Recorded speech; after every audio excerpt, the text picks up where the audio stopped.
नवाब of Kalabagh वो शख्स हैं जो पाकिस्तान बनने के मुखालिफ थे, जिन्होंने पाकिस्तान की मुखालफत की थी।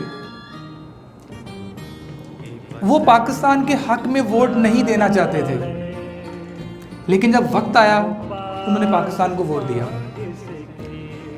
आपके साहबजादे ने आपसे पूछा कि आप तो पाकिस्तान को वोट नहीं देना चाह रहे थे, तो फिर क्यों आपने पाकिस्तान को वोट दिया? नवाब ऑफ कालाबाग साहब ने जवाब दिया जो हम सब के लिए बड़ा काबिल फ़ख्र है। नवाब साहब कहते हैं कि जब मैं पिछली रात सोया था तो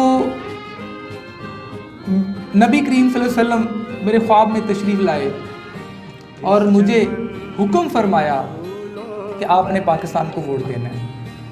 सो मैंने पाकिस्तान को वोट दिया। सो मैं कहता हूँ कि ये प्यारे नबी का प्यारा और ख़ास तोहफ़ा है पाकिस्तान हम सब लोगों के लिए।